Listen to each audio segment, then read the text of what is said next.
नमस्कार बंधुरा तुम्हारा सबाई केमन आछो आमी खूब भालो आछि। आमार चैनेले तुम्हादेर सबाइके स्वागतम।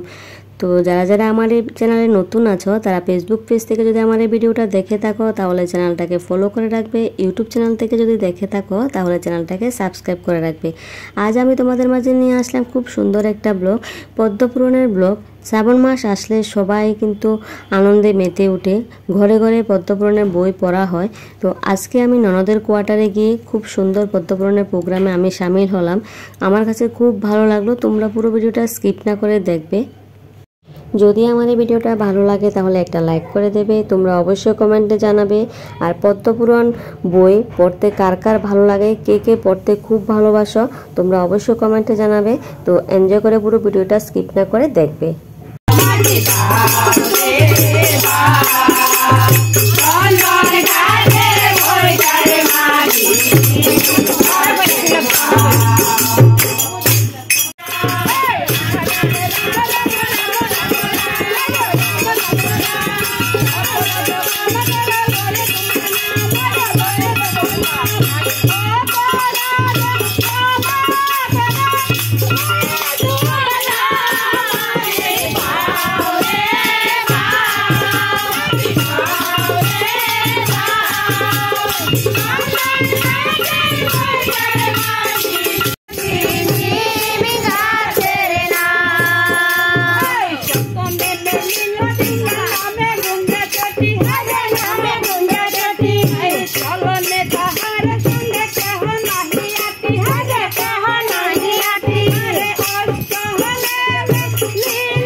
कृष्ण कृष्ण कृष्ण हरे हरे हरे राम राम राम हरे हरे हरे कृष्ण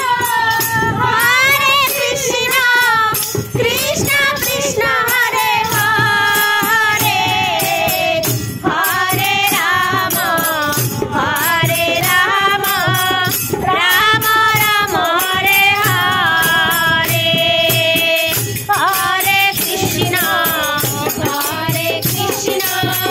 कृष्ण कृष्ण हरे हरे हरे राम राम राम हरे हरे हरे कृष्ण कृष्ण कृष्ण हरे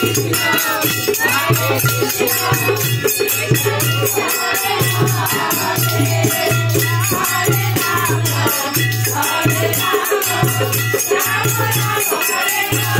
हरे राम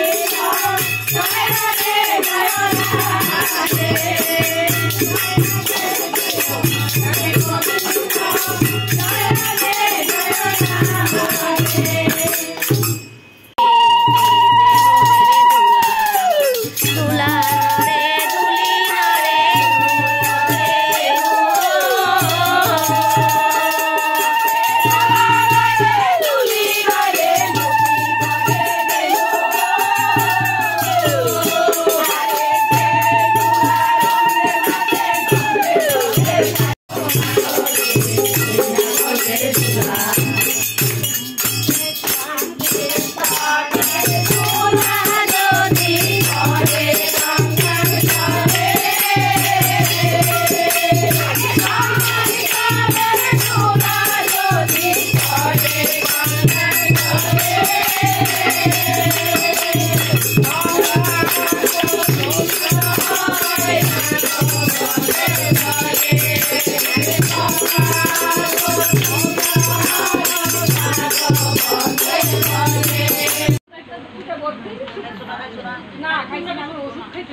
দেখ কালকের খুশি কোন রে হ্যাঁ ব্যাটারি বিল আমি সকাল বেল চালানি শিখব বাহ ভালো যন্ত্রণা করছি আজকে দিনই শিখবো মোটামুটি সব ফিশন সেন্সার চলে মিলে ওই বদি এই